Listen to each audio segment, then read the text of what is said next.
He's America's coolest conservative and the future king of talk radio. 107.9 FM WBT presents The TJ Ritchie Show.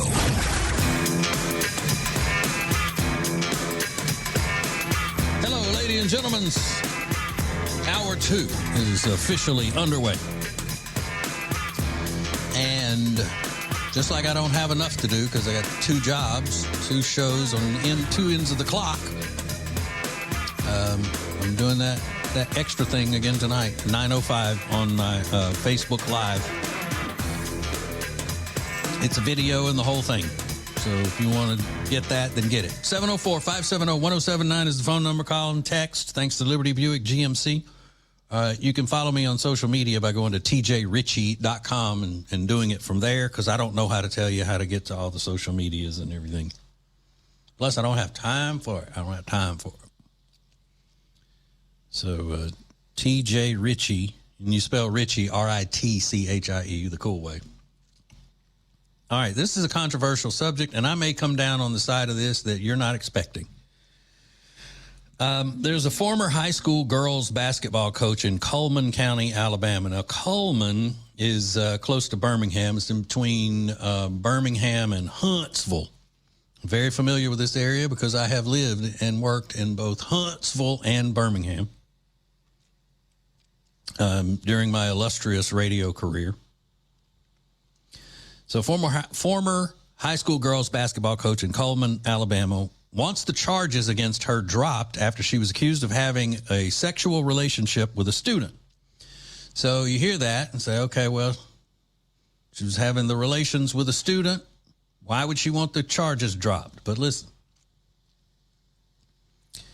35-year-old Paige Adams, who previously coached at a Cold Springs high school for 1 season, was arrested in April. Authorities charged her with 32 counts that included a school employee distributing obscene material to a student. So you figure she was, texting him naked pictures or texting her naked pictures. Doesn't say whether the student was a boy or girl. A single count of school employee having sexual contact involving a student under 19. And 1 count of a school employee engaging in a sex act or deviant sexual intercourse with a student. However, the suspect's lawyers have asked a judge to dismiss the indictment, quote, arguing that the alleged student in question was 18 years old and never attended Cold Springs High School. While not saying where the student went to school, the lawyers confirmed that it was another school within the Cullman County school system. The motion also claimed she was never in a position of authority over the victim. Adams resigned from her post after someone in the school district reportedly filed a complaint in March, and her husband, Drew, filed for divorce 2 weeks before her arrest. He has since asked for sole custody of their child. Quote, Drew Adams is the boys basketball coach at Cold Springs and took the job only last year after 9 successful seasons as coach at another high school when his wife was named head female coach at Cold Springs. Meanwhile, social media users questioned why so many such instances have been in the news. All right. Yeah. So there are a lot of these cases in the news where female teachers having and making the relations with students. Now, this one, though, and just looking at it, because I'm a crime junkie, you know that about me. I was into crime documentaries before it became popular, for the women in America to follow crime podcasts all the time. I was a A&E American Justice fan with Bill Curtis years and years ago. So that's my interest in this. I'm not coming at it from a perspective of, that's hard, a teacher with a student, blah, blah, blah, blah. There's always a double standard in this thing when it's, or it used to be, but now It doesn't seem to be, because all of the cases are women. I was going to say there was a double standard when the female teachers didn't get held accountable the way a man teacher would. But most of the ones that we see in the news now are women teachers acting out in such a manner. Okay. Here's what I'm asking. Now, I want you to call and give me your opinion on this. Should this woman be charged with all of these crimes when she, let's say she did it.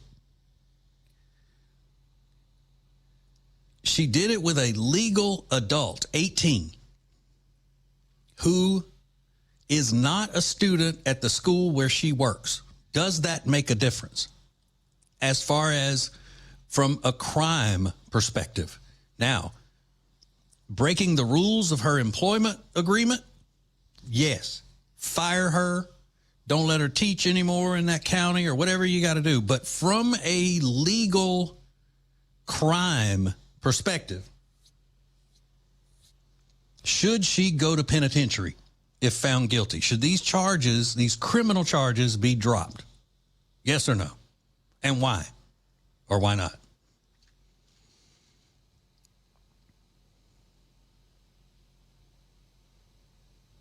Now, I'm looking at her mugshot. I know all you guys are wanting to know what she looks like. She's an attractive woman, tall, skinny woman. But she's a basketball coach, probably a former player, because her mugshot, she's standing in front of that height chart, and she looks to be about 5'10" and a half. Tall, skinny woman. Not what you would call super, super hot, but attractive. And then you go, well, what does that matter? Well, it matters because this is a radio show, and I know what the audience is wanting. You know you want to know what she looks like. People come down on me all the time for talking about people's looks, but you can't see this woman. And in order to paint the picture, I got to tell you. And every guy listening to this, I don't care whether you think she's the biggest hooah in the world and she's trash and she ought to be thrown under the jail, or whether you think she should be set free. You want to know whether she's good looking or not. You just do. Don't pretend like you don't. And I'm guessing that if you're not driving, many men have already Googled it while I'm talking. Lonnie Ray, did either one of you boys in that studio Google this woman, see what she looked like? No. No. You're a damn lie. Don't be lying.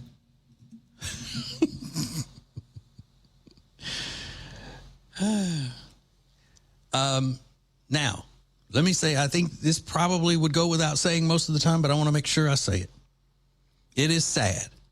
It is sad. It's a terrible situation, especially for this woman's husband and her daughter.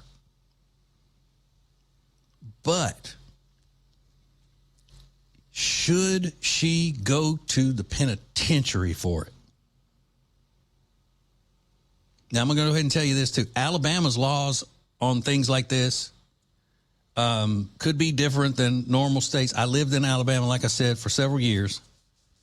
And I had left Alabama and was already living in Charlotte before it was legal to buy or sell adult sexual novelties and stuff in the state of Alabama. That didn't pass until into the 2000s. So I don't know what the Alabama laws are, but let's just say they're just generic laws. The student, so to speak, in question here, 18, not a student at her school. Where do you come down on this issue?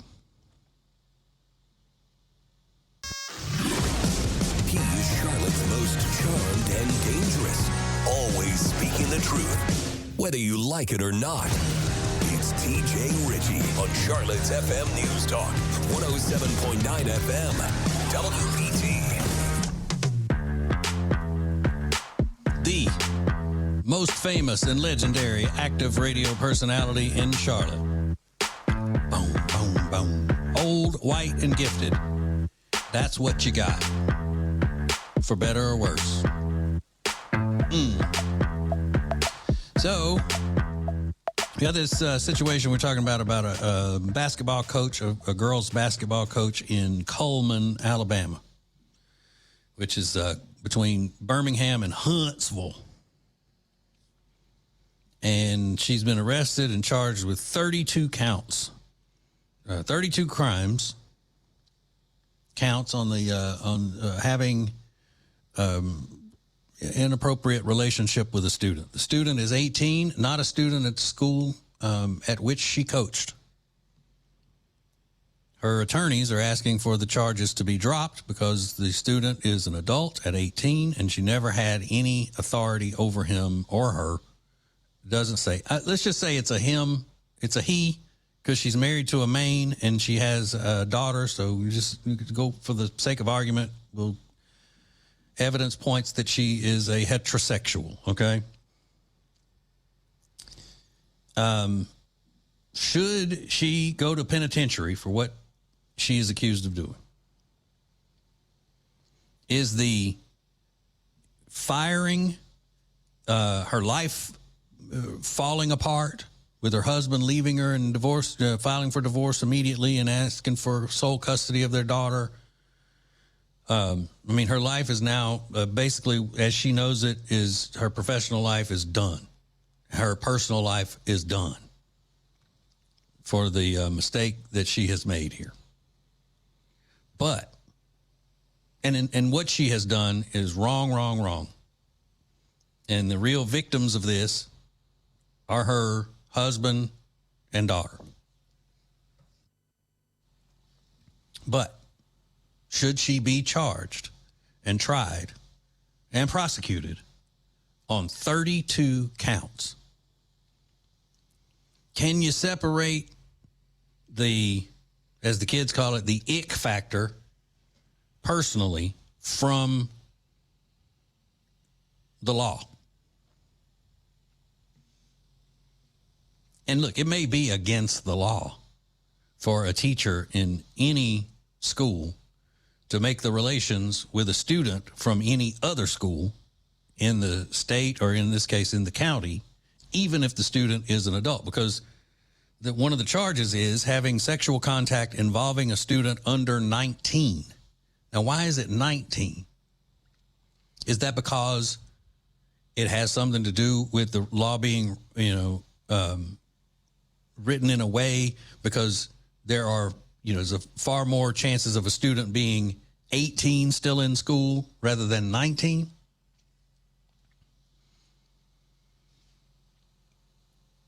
I was 13 when I graduated high school and started college because I'm a genius. I was one of those students. I don't like to talk about it much because it's not true, but that's the case. No, I was 17 when I graduated and had a really cool first mustache. You should have seen it. Had Don Johnson hairstyle, cheesy stash cruising in under my beak, looking all good, heading to Louisiana Tech University. Hey. But,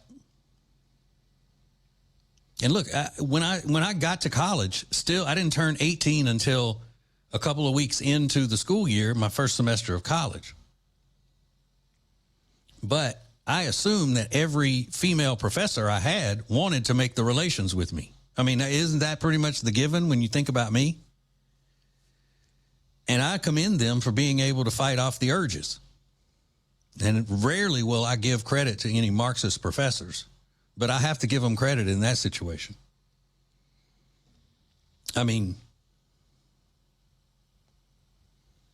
for those Marxist women professors that I had to be able to fight those natural urges that a woman gets when she witnesses a 17-year-old man such as I. Whew. You talk about self-discipline. They had it, man. But see, if any of those women that were my professors would have acted upon their urges that I know they had, and they had it too, I I don't know in Louisiana if that would have been illegal, because each state is different. You know, when they talk about the age of consent, and it's always creepy sometimes when you hear a guy who automatically can spit out with every ounce of confidence in the world what the age of consent is in his state. It's like, hey, you've been thinking about this a little too much. State of South Carolina, it's 16. I don't know if that's true, but I'm just using that as an example. But you know what happens. Hey, calm down. How you know that so quickly? You don't even have to juggle it or anything. Now, here's my opinion on it. I look at it like this. The guy is 18. That is a legal adult. If she broke some sort of a law written that's specifically for people in the school system, employees in the school system, okay.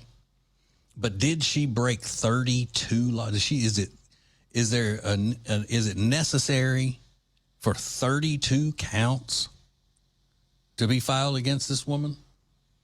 I think what'll happen is, I think counsel will go into the judge, and the judge will come back and they will make a deal with the prosecution and the defense, and the prosecution. The judge is not going to throw out all 32 of these counts. Not in the state of Alabama. That's not going to happen. However, I think that the 32 counts are going to get knocked down considerably. And the reason I know so much about it is because I am an uneducated, unlicensed attorney. I know these things. I'm also an amateur detective and FBI profiler.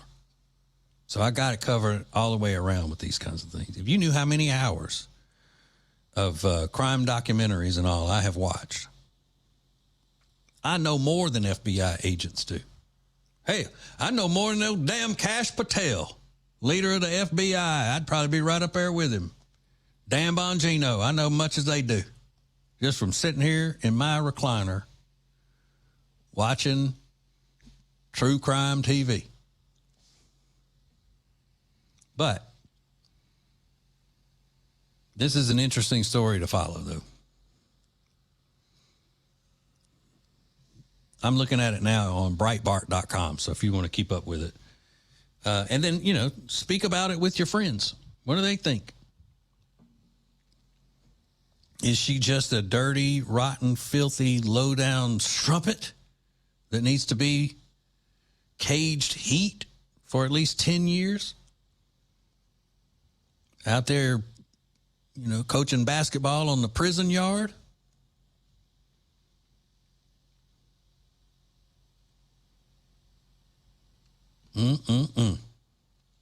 Guess we'll find out. We will find out. All right, so what is coming up next on this show? Still an unnecessary controversy going on with Jackson Dart, the quarterback of the New York Giants, for committing the crime of being a Trump supporter. Oh, also, just how sick and twisted are these leftist women, and how bloodthirsty are they? Got an example of that, and a follow-up with the chicken wing guy from last night. The guy that said if he had $1 billion, the first thing he would do would be go buy him some chicken wings. I found some more information out about him, and we're going to get to know him a little bit better personally. All of that coming up in the last half hour of the show. We'll get it kicked off next. Hang on. Text everybody in your contacts list and tell them that Ritchie's on. Welcome back to the TJ Ritchie Show on Charlotte's FM News Talk. 97.9 FM, WBT.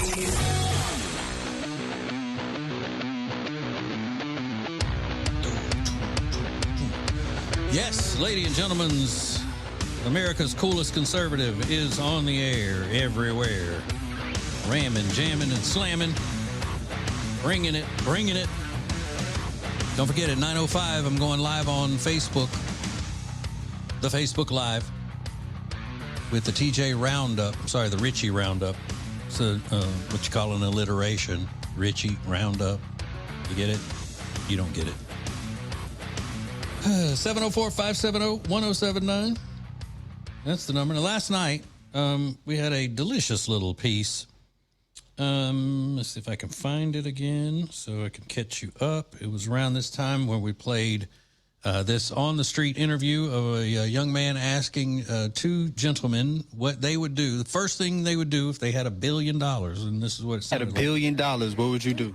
$1 billion? The first thing I'm doing is go and get some cash because I'm gonna throw like $1 million in Magic. I'm gonna throw $1 million at every strip club in Atlanta. All right, first thing I'm gonna do, I'm gonna get some chicken wings. All right, first thing I'm gonna do, I'm gonna get some chicken wings. That's the one that stood out. Everybody loved him. Fell in love with that fella. All right, well, I did some investigating, and I found a little more information about him. There was another piece of that video that that interviewed him, went on about him personally. Listen, this is what he said. It's a quote you go by. A quote I go by? Love you, twin. On 5. Hello, I'm Mr. I Love You, twin. That's on 5. And let them folks know who you is. Man, they call me suburban dude, man. I'm an advocate for men's mental health awareness. Some people call me suburban dude. Some people call me 5. Some people call me by my name. My name is Michael. If y'all see me out here anywhere in Atlanta, anywhere across the world, just say, "What's up, twin?" I promise you I'm going to say something back. Say that. Say that. All right. Did you get all that? He had to, it was all the time he had because he had to rush off. He was late for the Mensa meeting.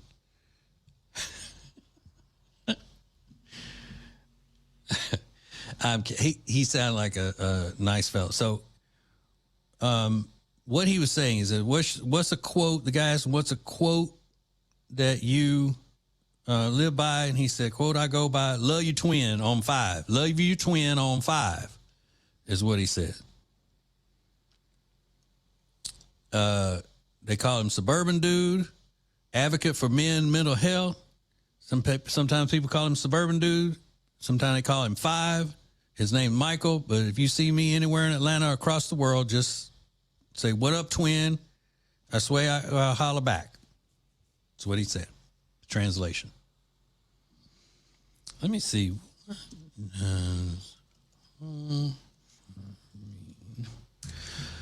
When he says, what up, twin? That's on 5.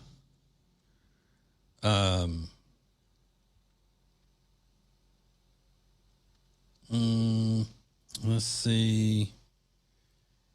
Now, I am usually up to date on slang. I don't use slang very often unless I do it in jest. But I'm usually up to date on it. Now, when he says "What up, twin?" that means it's kind of like that's another way of saying fam, like short for family. What's up, fam? What's up, twin? Like we're close. You're my buddy. We're like twins. We got something in common here. We're good. But on 5, I'm not familiar with that one. Let me go to another source and see if I can get it on 5. What does that mean? Term used to describe extremely biased. Okay, well, that's not. It's about an NBA referee. It's all basketball references. I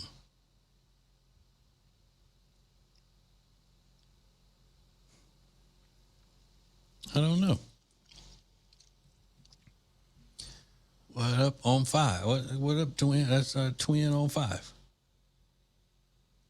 Because you would think it would mean on 10, which is, rate something a 10, and that's great.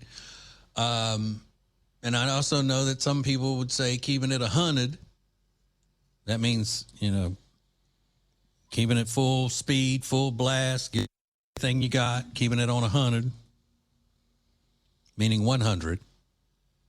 But he seems like a really sweet fella. He's white, too, by the way.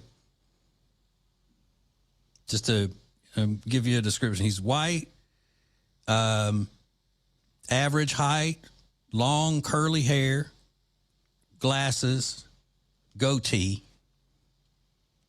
tattoos all up and down his arms. Seems like a sweet fella. So everybody liked him last night. Thought that was funny that he said, give me some chicken wing. So now you know more. His name's Michael. You go by 5, you go by Twin, and just call him Michael. You can go by that too. All about men, mental health. Good for Michael. Twin. What up, Twin? Feel me? Feel me, Twin? Oh, yeah. All right. So the wicked leftists are out again, thinking they're being clever, thinking they're being funny. Former Attorney General Pam Bondi, it was announced that she's been fighting thyroid cancer. Well, the sewer of social media has let out the rats. And this is what these lunatics are saying. This is a montage of stupid and they're all, everybody in this clip that I'm about to play, it's a montage. They're all, I'm going to say, how do I say it? They're all very unattractive women and gay men. Everybody in this montage. Now, I didn't put the montage together. I just found the montage. So I didn't put it together just to say I'm gonna pick nothing but ugly women and gay men. I'm just telling you what the clip is. Breaking news. Cancer has Pam Bondi. Not to sound totally evil, but Pam Bondi has cancer. It's always everyone but him, isn't it? Let me let you know something. The morality of it is you're not getting any sympathy from any. Wait a minute. You hear that? That guy said it's always everyone but him, like talking about President Trump. Same person. We don't care. Good morning. Oh, that's terrible. This is a girl acting You seem out. kind of psyched. No, wow. Lip syncing. Breaking news, former Attorney General Pam Bondi has just been diagnosed with thyroid cancer. Anyways, what's everybody having for dinner? I had tacos, and they were great. You are cancer. Wonder how the Dow's doing. Sorry, I'm eating. So the streets are saying that Pam Bondi, got diagnosed with thyroid cancer. So for lunch, I'm having a bowl of chicken with some avocado and brown rice. It's very delicious. You guys should try it. It's seasoned to perfection. This is terrible. Does anybody know if the thyroid tumor is okay? Buck up, Pammy! The Dow is over 20,000 points! So, these are just miserable, trashy, uncivilized people who, they think it makes them seem tough or makes them seem funny and clever and all that. And I didn't mention this about the gay men. They're all unattractive women and unattractive ugly gay men. So, they're unhappy with the way they look. They're unhappy with their lives. And somebody like Pam Bondi, who doesn't take crap off of them, they hit social media and they think it makes them seem so tough and so cool and so funny for them to laugh at her having thyroid cancer. And it just, shines a brighter light on how uncivilized the left is and how trashy and disgusting. And if you want to say that's not the case, well, I want you, because I got to take a break. And then during this break, this little commercial break, I want you to make a list of all of the times when a Democrat public figure has been, diagnosed with cancer, or has been assassinated, or has been an attempt on their life has been carried out, and how many conservatives, Republicans, make videos like that. I'll give you a few minutes, see what you can come up with. But I know the answer, and so do you. All right. More next. Delivering pinpoint political and cultural analysis with wit and Southern charm. It's the TJ Ritchie Show on 107.9 FM WBT, Charlotte's FM News Talk.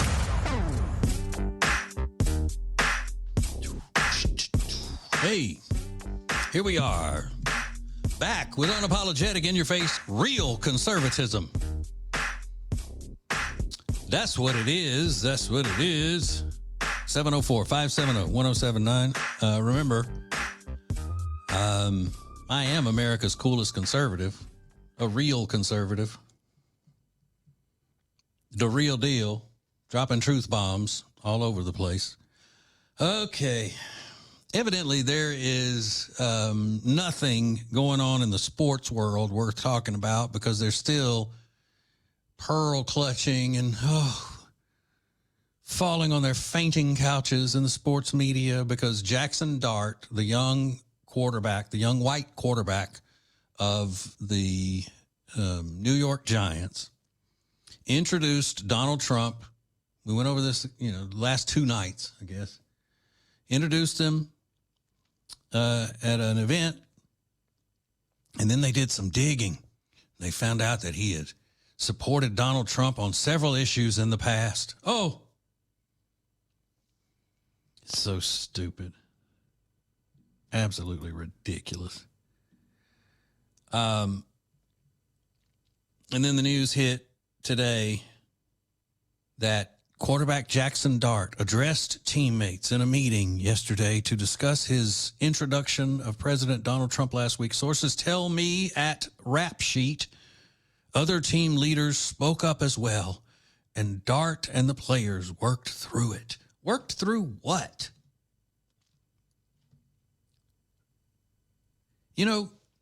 Just because the media runs around and people who are easily manipulated and brainwashed run around declaring that Donald Trump is a racist, Donald Trump is a segregationist, Donald Trump is taking a black vote away, and all of this stuff. Like I said last night, it doesn't make it true. Just because you say it and just because you're dumb enough to believe that, then it does not make it true. And Jackson Dart has the freedom to be able to support the president if he wants, just like so many athletes in the past have supported other presidents. But because it's Trump, not necessarily because it's Trump, but because it's a Republican, that's the main thing. And because Jackson Dart is white is the other reason that he has to run around with the media talking trash about him. Now, so far, again, he hasn't apologized, which is good. Do not, Jackson Dart, don't you dare apologize. Don't you do it.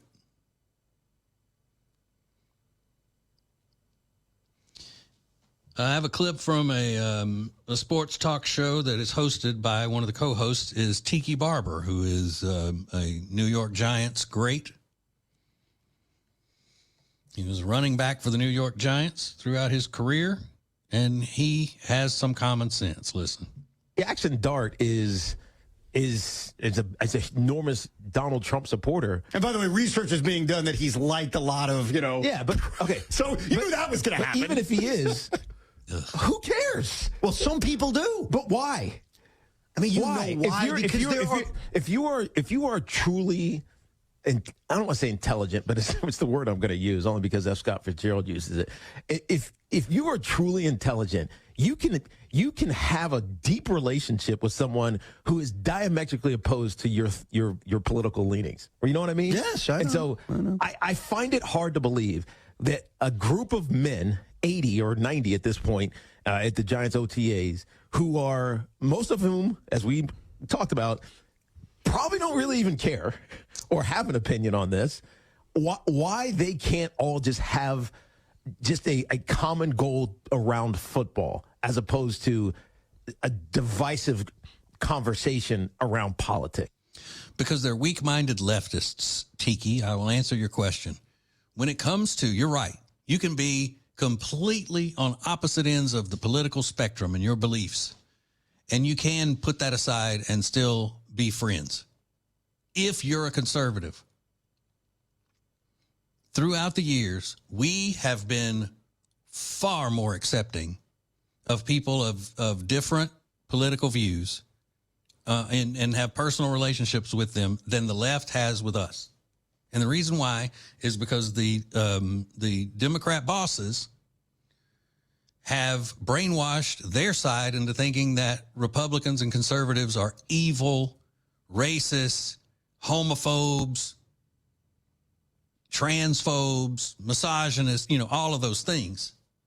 So that's why more emotional and weaker-minded, easily manipulated people are on the left, and they can't get past the fact that you can have different views and still be friends with each other.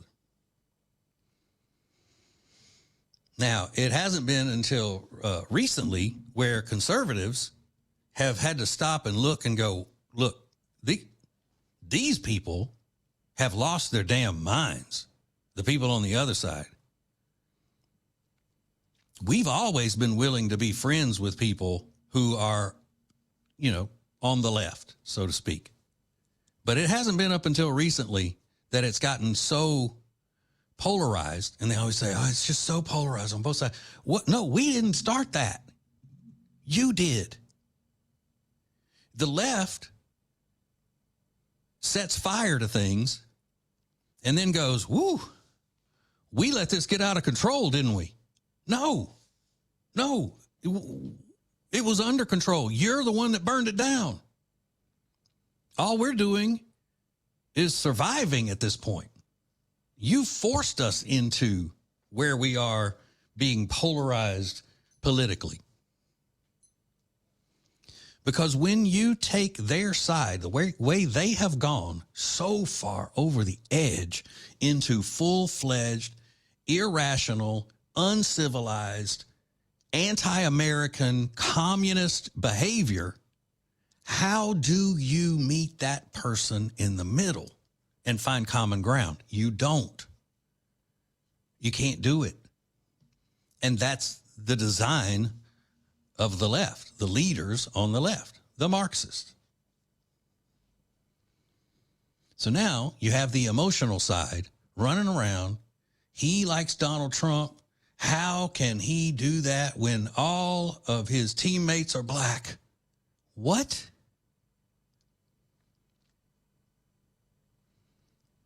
And then, of course, you got your really dumb, emotional, race-baiting sports analysts like Ryan Clark, who works for ESPN. Ryan Clark, who played at LSU and played for the Steelers and all that. He is the go-to race hustler on ESPN. And he'll cry. He's a big crybaby. All of this manufactured outrage and, just that typical lazy arguments when he can't make an intellectual argument about an issue or whatever. Everything's racist. He finds some way to twist and turn every little issue into it being racist. You know what? Jackson Dart should have had a meeting with the team and said, hey, this is what I did. I got an opportunity to introduce the President of the United States. I was honored that he asked me. I did it. I support him. He's my candidate, just like you're free to have your candidates and your political leaders that you like. If you don't like it, go pound sand. I'm the quarterback. Let's see who the team, the guy that started the whole ruckus to begin with, Abdul, whatever his name is. Jackson Dart should say, all right, let's go to management, team ownership, and see who they're going to get rid of, you or me. One of us has to go. Who you think it's going to be? Abdul. And if anybody else has a problem with it, go try to get traded. I'm the quarterback. I haven't done anything wrong. Bunch of idiots. All right. Nick Craig is coming up next. And then at 9:05, remember, if you want to, check it out. The Ritchie Roundup live on Facebook. Go to tjritchie.com to follow me on social medias. God loves you and ain't nothing you can do about it. I'll talk to you tomorrow.